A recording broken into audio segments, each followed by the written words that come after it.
अगर आपका भी पैसा सहारा इंडिया में फंस गया है, आपने कभी आवेदन किया था और फॉर्म रिजेक्ट हो गया है, तो इस वीडियो को आप पूरा देखिए।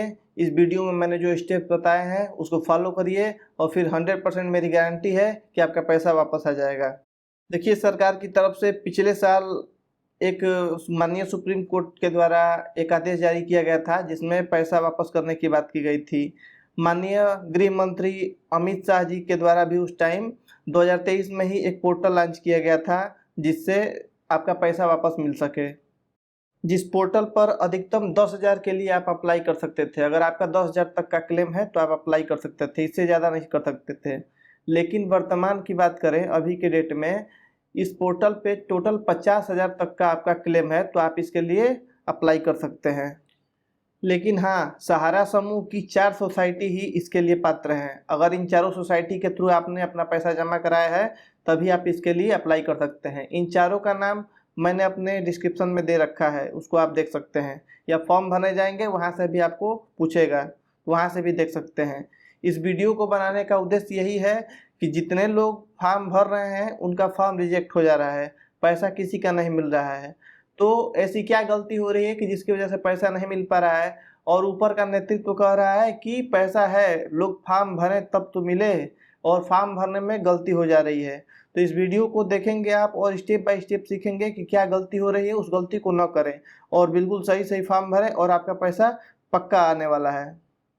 सबसे पहली बात करें तो आपका जो आधार कार्ड है और मोबाइल नंबर है, ये दोनों एक दूसरे से जुड़े होने चाहिए। इसके साथ साथ आपका आधार कार्ड आपके बैंक के खाते से भी जुड़ा होना चाहिए, तभी आप अप्लाई कर पाएंगे, अन्यथा आप अप्लाई नहीं कर पाएंगे। अगर आपका आधार कार्ड, मोबाइल नंबर और बैंक खाता अगर नहीं जुड़ा है तो जाके तीनों को पहले जुड़वा लीजिए, उसके बाद ही अप्लाई करिएगा। दूसरी बात, सहारा इंडिया का पासबुक नंबर, डिपॉजिट सर्टिफिकेट और कोऑपरेटिव सोसाइटी का जो आपने लिया है उसका नंबर, पैन कार्ड, आधार कार्ड, फ़ोटो, ये सारी दस्तावेज आपके पास पहले से होनी चाहिए, तभी आप इसको भरिएगा। तीसरी बात ये है कि अगर आपको ऑनलाइन के बारे में ज़्यादा नहीं पता, पोर्टल के बारे में नहीं पता, आप कम चलाते हैं मोबाइल या लैपटॉप, तो फिर आपको किसी अच्छे दुकानदार के पास जाके भरवाना चाहिए। अपने से भूल के भी न भरें, नहीं तो कुछ भी गड़बड़ होगा तो आपका फॉर्म रिजेक्ट हो जाएगा। उस दुकानदार को ये ज़रूर बता दें कि आपका जो भी डॉक्यूमेंट है उसको पीडीएफ फाइल में अपलोड करें। उस पर जेपीजी भी सपोर्ट कर रहा है, लेकिन उसको बोलिए आप कि पीडीएफ फाइल में अपलोड करें। इसके बाद पासबुक का आपको पहला पेज अपलोड करना है जिस पे खाता संख्या, सीआईएफ नंबर सब कुछ लिखा रहता है और आपका फ़ोटो लग के मुहर लगा रहता है। उस पेज को अपलोड करिएगा हमेशा पासबुक में। अगर आपके पास खाता नहीं खुला है, जिसके नाम से पॉलिसी ली गई है उसी का खाता होना चाहिए। अगर आपके पास ऐसा नहीं है, खाता नहीं है, तो सबसे पहले आप खाता खुलवाइए और खाता को आधार से ज़रूर लिंक करवा लीजिए, तब जाके आप अप्लाई करिएगा। चौथी बात कि फॉर्म भरते समय एक ऑप्शन आता है जिसमें पूछेगा जमा या योगदान राशि। उस योगदान या जमा राशि में आपको हमेशा वही अमाउंट डालना है जितना पैसा आपने जमा किया है। ऐसा नहीं कि पूरे मैच्योरिटी का पैसा आप डाल दें कि इतने साल में इतना बनेगा तो टोटल इसका ये हुआ। ऐसा नहीं, जितना पैसा आपने जमा किया है उसी पैसा को डालना है। आप दुकानदार से भी भरवा रहे हैं तो उसको भी बता दीजिए कि उसमें उतना ही पैसा डालें जितना आपने जमा किया है, इससे ज़्यादा नहीं डालना है।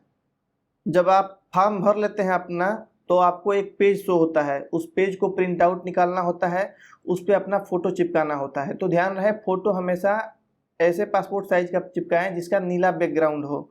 और साइन करने के लिए ऑप्शन आता है, साइन भी वही करें जो बैंक में आपने किया है या पॉलिसी लेते टाइम आपने किया है, वही साइन करें तो आपके लिए बेहतर होगा। और उसको भी पीडीएफ फाइल में ही अपलोड करें।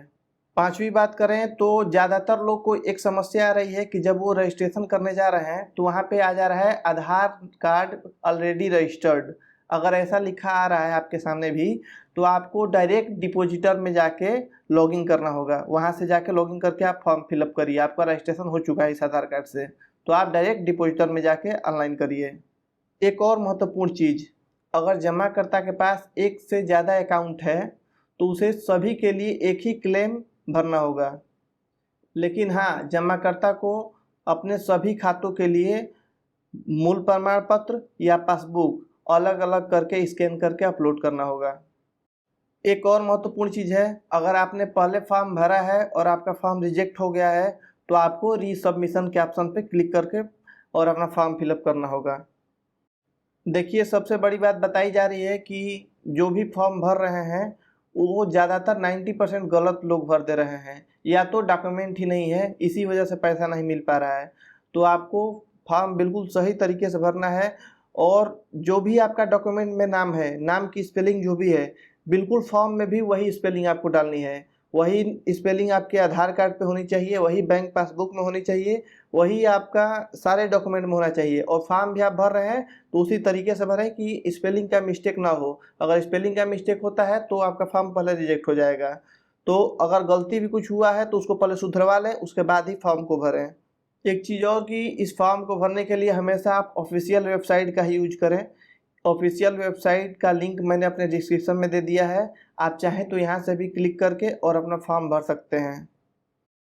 आपके फॉर्म भरने के बाद 45 दिन का प्रोसेसिंग टाइम है, ऐसा ऑफिशियल तौर पर वेबसाइट पे शो कर रहा है, दिखा रहा है। तो 45 दिन के बाद ही आपका अगर सब कुछ सही रहा तो पैसा वापस आएगा। दूसरी बात कि अगर आपको कोई दिक्कत है, कुछ समस्या है तो कमेंट बॉक्स में पूछिए, मैं तुरंत इसका रिप्लाई करूँगा।